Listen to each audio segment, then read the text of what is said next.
میں آج سٹی کوٹ lock up سے ایک ایسا واقعہ جب میں نے یہ سنا تو میرے رونگٹے کھڑے ہو گئے کہ جو ہمارے کورٹوں میں جو ججز صاحبان بیٹھے ہیں ان کو یہ ناانصافی، ان کو یہ ظلم بربریت نظر کیوں نہیں آتی؟ کیوں S S P investigation east کو یہ ظلم اور بربریت نظر کیوں نہیں آتی؟ کیوں وہ آئی او جس نے اس کیس میں انویسٹیگیشن کی اس کو ظلم اور بربریت نظر نہیں آتی؟ ہمارے پاس ہماری بہن جو سعودی عرب سے آتی ہے کہ پاکستان میں سیلاب آتا ہے، میں ادھر جا کے پاکستانیوں کی مدد کروں اور وہاں سے جو یہ فیملی ہے، اشرافیہ فیملی ہے، نوبل فیملی ہے، ان کے خاندان کو کعبۃ اللہ کی جو چابی ہے اس کی امانت ہے، وہ وہاں سے آتی ہے پاکستان میں پاکستانیوں کی مدد کرنے کے لیے۔ لیکن پاکستانیوں کا یہ عالم ہے کہ اس بیچاری کے ساتھ جو ظلم اور بربریت کی، جو پیسے لائی، جو سونا لایا، جو پرسنل آئی فونز لائے، وہ سارے چھین لیے، الٹا ان کے اوپر چوری کا کیس کیا اور فارن ایکٹ میں کیس کیا۔ میں اس S S P investigation east سے پوچھتا ہوں جو ابھی یہ بیٹھا ہوا ہے کہ تمہارے پاس جب یہ چالان اپروول کے لیے آتا ہے کہ تم نے انکوائری کیوں نہیں کی، تم نے اس کا ویریفیکیشن سعودی ایمبیسی سے کیوں نہیں کیا؟ تم ذمہ دار ہو، تم پاکستان کے نام پہ دھبا ہو، تم پولیس کے نام پہ دھبا ہو، تمہارے خلاف انکوائری ہونا چاہیے۔ یہ جو آئی او ہے اس کے خلاف بھی آئی او کے خلاف انکوائری ہونی چاہیے۔ اب اس واقعے کی صحیح معلومات کیا ہے، میں اپنے غلام شبیر بھائی سے یہ ریکویسٹ کروں گا کہ ناظرین کو پوری کہانی بتائے کہ اس کے ساتھ ظلم کیا ہوا ہے اور کہاں کہاں ہوا ہے۔ ہم جب بیان کرتے ہیں کہ خدا کی قسم ہمارے پاس بھی بہن ہے، ہمارے پاس بھی بیٹیاں ہیں، ہمارے شہری ہیں، کیوں ان کے ساتھ اتنا بڑا ظلم ہوا، عدالت کو نظر نہیں آیا؟ بلیدی صاحب آپ کائنڈلی ہمارے ناظرین کو بتائیں۔ بسم اللہ الرحمن الرحیم، رب یسر ولا تعسر وتمم لنا بالخیر، اللہم لک الحمد ولک الشکر کلہ۔ سب سے پہلے تو میں اللہ تبارک و تعالیٰ کی بارگاہ میں سر بسجود ہوں کہ اللہ تبارک و تعالیٰ نے میرے ذمہ یہ ذمہ داری سونپی۔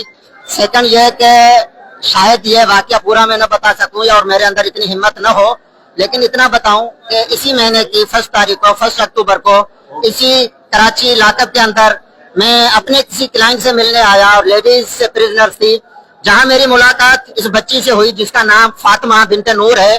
یہ سعودین سٹیزن ہے جو کہ عربی میں بات کر رہی تھی۔ الحمدللہ تھوڑی بہت میں نے عربی کی پہچان رکھتے ہوئے میں نے ان سے عربی میں بات کی، میں نے اس کا سارا مسئلہ سمجھا، جس کے بعد میں نے وکالت نامہ کورٹ کے اندر فائل کیا اور مجھے پتا چلا کہ یہ 2 کیسز میں کورٹ میں ہے۔ ایک کیس ہے 380 چوری کا اور دوسرا کیس ہے فارن ایکٹ کا۔ دونوں ایف آئی آر شارع فیصل تھانے کی تھی۔ میں جب کیس کی گہرائی میں گیا تو مجھے پتا چلا کہ جو کمپلیننٹ آف دا کیس ہے وہ ان کے والد صاحب کے پاس، ان کے والد صاحب ان کے کفیل تھے اور سعودیہ میں ان کے والد نے 30 سال ان کے والد کے پاس ایز اے ڈرائیور کے جاب کی، ان کے سارے بھائی وہاں۔ وہ جو کمپلیننٹ ہے انہوں نے ان سے بار بار کانٹیکٹ کیا اور پر اصرار ان کو اس بات پہ مجبور کیا، پاکستان میں سیلاب آئے ہوئے ہیں، آپ جہاں آ کر مدد کریں، آپ باہر کے ممالک میں مدد کرتی ہیں۔ یہ 25 شوال کو سعودیہ ایئر لائنز کے تھرو لیگل طریقے سے کراچی پہنچتی ہیں اور جوہر کے اندر ایک فلیٹ کے اندر ان کو 1.5 سے 2 مہینہ رکھا جاتا ہے، جہاں ان کے پاس 4 لاکھ ریال ہوتے ہیں، 3 آئی فون ہوتے ہیں، ایک آئی فون ان کے اپنے استعمال میں ہوتا ہے جو کہ لے لیا جاتا ہے۔ اور اس کے بعد جب ان پہ ظلم و بربریت کی گئی کہ اور بھی پیسے منگواؤ، اس پوری فیملی نے جو کہ کمپلیننٹ تھے، اس کے بھائی وغیرہ تھے، ان کے اور رشتہ دار تھے، انہوں نے جو چمچ ہوتے ہیں لوہے کے وہ جلا کر کے ان کی ٹانگوں پہ ان کو جلایا گیا ہے، سگریٹ سے ان کو جلایا گیا ہے۔ اور جب یہ گھر سے بھاگ کے باہر نکلی ہیں، انہوں نے 15 پہ کال کی ہے تو پولیس شارع فیصل کی پہلے 54 میں ان کو بند کرتی ہے، بعد میں چوری کے ایف آئی آر کاٹتی ہے اور اس میں جتنی بھی کیس پراپرٹی ان سے نکلتی ہے، جس کے اندر ان کے چین ہوتے ہیں، ان کے لاکٹ ہوتے ہیں، ان کی رولیکس کی گھڑی ہوتی ہے، ان کے آئی فون ہوتے ہیں، وہ سارے کے سارا کیس پراپرٹی جانتی ہے۔ اور الحمدللہ ثم الحمدللہ جس کے بعد 3 تاریخ کو دوبارہ ان کی ہیئرنگ ہوتی ہے اور مدعیہ کورٹ میں آتی ہیں 8 تاریخ کو، 8 اکتوبر کو، 9 اکتوبر کو۔ آج میں نے 249 فائل کی جس پہ مدعیہ نے نو آبجیکشن دے دیا کہ جی مجھے کوئی آبجیکشن نہیں ہے، کورٹ اس کو چھوڑ دے، اور پلس میں اس 249A اپلیکیشن میں نے منشن کیا کہ جو کیس پراپرٹی ہے جس کو کیس کا حصہ بنایا گیا ہے، جس کیس میں 380 کی FIR ہوتی ہے، وہ ساری کیس پراپرٹی نہیں ہے بلکہ پرسنل سرچ ہے، جو کہ ہماری بہن نور سے برآمد ہوا ہے، اور انہوں نے اس پہ نو آبجیکشن دیا۔ آج کورٹ نے وہ تمام موبائل فونز، وہ گولڈ کی چیزیں، وہ رینگز، وہ ان کو دی۔ اس سارے کیس کے اندر پولیس بھی انوالو نظر آئی، کمپلیننٹ بھی ان کے ساتھ ملا ہوا نظر آیا۔ اس طرح کا ظلم ایک بچی کے ساتھ، میرے خیال میں اس میں جو بھی مدعی ہیں ان کو سزا ملنی چاہیے۔ آج کورٹ نے ان کو ایک کیس میں بری کر دیا۔ یہ she is still confined in the jail in a firing act case, جس کی FIR بیئرنگ نمبر 640 ہے شارع فیصل کے اندر بھی، جو کہ پینڈنگ ہے۔ انشاءاللہ عز و جل اس کے اندر آج کافی سپلائی ان کو ہو گئی ہے۔ 13 تاریخ کو ہماری کوشش ہے کہ ہم اس میں چارج فریم کروائیں اور اس کیس کی پراپر انویسٹیگیشن ہو، اور جو بھی اس میں ملوث ہیں، چاہے وہ پولیس والے ہیں، چاہے وہ باہر کے عام سٹیزن ہیں، ان سب کا احتساب ہونا چاہیے۔ میں چاہوں گا کہ اپنے ظلم کی روایت اگر کچھ ٹائم کے لیے نور اپنی زبان سے بتائے تو آپ ذرا وہ بھی سن لیں۔ یا اختی یا نور علیکم السلام عليكم ورحمة الله وبركاته. أنا جيت باكستان، هذه سمرة فاطمة أشرف، كان يشتغل عند أبوي سواق، وبعد ما أبوي رباهم كبرهم وأعطاهم كل شيء، بعدين أبوي توفى وقال راح أسافر باكستان، كانت عليهم ضرائب في 2018، وهم كثر ما يغلون لأن الدولة صارت تحط ضرائب، جو على باكستان وصارت تترجاني تعالي تصور لي السيلاب عندهم، جاء هذا السيل عندهم، التسونامي جاهم وقال شوف الدنيا غرقانة، الناس ميتة، تعالي عندنا باكستان وسوي يعني امدادات، انتم تساعدون الناس، احنا كنا نسوي مستشفيات حدود سوريا والأردن كذا، نساعد المشاكل اللي حصلت في سوريا كذا، هي تعرف هذه الأشياء. قالت تعالي ساعدينا، تعالي أنت، قالت ترسلي فلوس، قالت حسابها كم سكر، قالت حولي فلوس على هذا الشخص واحد ثاني، قلت لها لا، قلت لها قالت أنت تعالي طيب شوفي باكستان بنفسك، تعالي، وأنا تربينا مع بعض، إحنا أنا وياها تربينا ودرسنا مع بعض،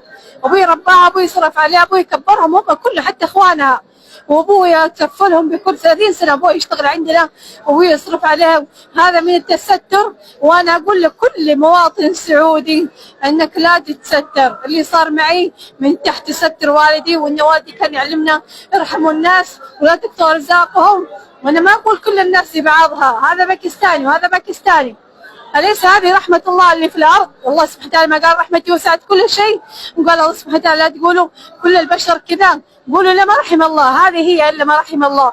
أنا أخذوني طبعا شردت، جيت عندهم أخذوا فلوسي ضربوني، سكروني بهذا، سكروني بالطرحة وجابوا أسلاك، هذه رباطات، هذه شو اسمه حقت الرباطات اللي نسوي فيها الملابس، هذه يربطوني فيها بس يفتحوني وقت الصلاة. أحمد الله واشكر فضله إن كانوا يفتحوني وقت الصلاة أصلي، هو أخوان هي أخوه فتحوني وقت الصلاة، يمكن تشوف أنا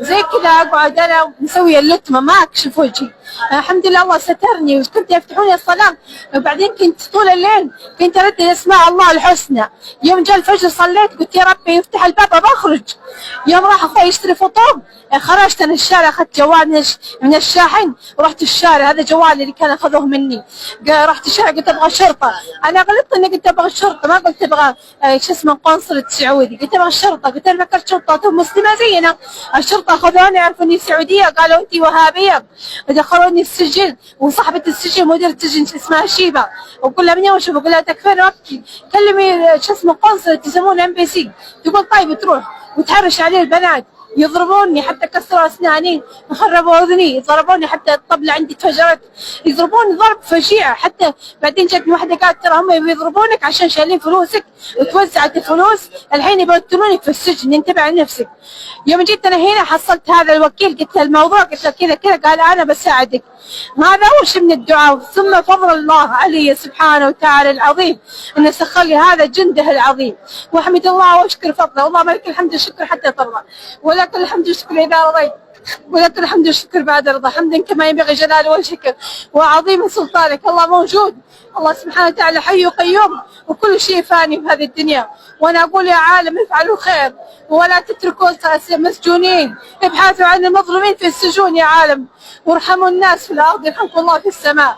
والله يسخر بيض وجهه، والله بجيب اروح واجيب اسمع عند ولاة الامر ان يجي يعطوه اجره، والله يبيض وجيههم، هذا كلهم باكستانيين وانا اتكلم عربيه، جابوا لي واحد يتكلم عربيه عشان يفسرون كلامي، الله يسابير وجهه بس، ولا دعوتي له الله لك الجنة دنيا وآخرة، إنك نصرتني طلعتني من السجن، أنا كنت شبه ميتة. وفمان الله مع السلامة. یہ تو بالکل واضح ہو چکا ہے جب اس نے کورٹ کو بری کیا، اور جو چوری کا سامان تھا وہ کورٹ میں مدعی آ کے خود یہ کہتا ہے کہ بھائی یہ ہمارا نہیں ہے، یہ اس کا ہے. یہ چین دکھائیں بلدی صاحب، آپ دکھائیں. یہ گولڈ کی چین ہے جس پہ اس کا نام لکھا ہوا ہے. رنگ کی گولڈ جو ہے اس پہ بھی اس کا نام لکھا ہوا ہے نور. اور گولڈ ہے جو پاکستان میں ملتا بھی نہیں. یہ گولڈ جو پاکستان میں ملتا بھی نہیں ہے، یہ لاکٹ ہے. میرا یہ ایس ایس پی جو انویسٹیگیشن ہے ماجدہ حالی پٹو ہے، ابھی مجھے معلوم ہوا ہے کہ وہ خود بھی ایک فیمیل ہے. اس کو بھی یہ احساس ہونا چاہیے تھا کہ بھائی اتنا بڑا میٹر ہے. اور ایک رولیکس گھڑی ہے جو اس کے پاس تھی، جو لاکھوں روپے کی تھی. کنگن ہے ہاتھوں کے جو اس کے پاس تھے. ایک اور چین ہے جو اس کے پاس تھی. میں ماجدہ کو یہ کہتا ہوں کہ ماجدہ پلیز آپ اس کی دست بازو بنیں، آپ مثال قائم کریں. اگر آپ چاہتے ہیں کہ پولیس کا جو مورال ہے وہ سعودیہ میں بحال ہو، ادھر جا کے آپ کی وہ ریسپیکٹ کرے، آپ کی تعریف کرے کہ خدا را آپ اس میں انٹروین کریں. اور آئی جی سندھ کو، سیکریٹری جو ہوم منسٹر ہے اس کو کہتا ہوں، اقبال صاحب کو، اور میں لا منسٹر ضیاء الانصار صاحب سے بھی یہ ریکویسٹ کرتا ہوں کہ کائنڈلی اس میں آپ انٹروین کریں. اور جو سعودی ایمبیسی ہے اس کو آئیو کہتا ہے کہ میں نے ان کو لیٹر لکھے ہیں کہ آپ ویریفیکیشن دیں کہ یہ وہاں سے لیگلی آئی ہے کہ نہیں. بھائی یہ وہاں سے پروٹوکول بھی آئی ہے. پاکستان میں کراچی میں جب آئی ہے بالکل پروٹوکول کے ساتھ آئی ہے. سارے پاسپورٹ، سارے ویزا کے ڈاکومنٹس ان مدعی کے پاس ہیں جو سنگو فیملی ہے. میں ونس اگین میں عدلیہ سے بھی یہ ریکویسٹ کرتا ہوں، چیف جسٹس آف سندھ سے بھی یہ ریکویسٹ کرتا ہوں کہ خدا را آپ اس میں سوموٹو ایکشن لیں، کیونکہ اس میں ہمارے ملک کی عزت وقار کا سوال ہے، عدلیہ کی عزت کا سوال ہے، اور سب سے بڑھ کر پولیس کا جو ہے اس کا رول ہے، اس کا بھی سوال ہے. تو لہذا آخر میں سب سے اپیل کرتا ہوں آپ اس میں ایکشن لیں، اس کو انصاف دلائیں. ہم اس کے ساتھ کھڑے ہیں، بکلا برادری ان کے ساتھ کھڑی ہے. بلیدی صاحب کھڑا ہے، بگیو صاحب کھڑا ہے، جواب کھڑا ہے، گولو کھڑا ہے، میں کھڑا ہوں، پون صاحب کھڑا ہے، ارشاد کھڑا ہوا ہے. ہم اپنی بہن کے ساتھ کھڑے ہیں کہ ہم چاہتے ہیں کہ ہم وکلا کی ادھر جا کے تعریف کریں، ادھر جا کے کہیں کہ نہیں یہ انصاف کے ساتھ تھے، ظلم کے خلاف تھے، اور اس کا پراپر میڈیکل کیا جائے کہ ان لوگوں نے کتنا ظلم کیا ہے. میں بیان نہیں کر سکتا.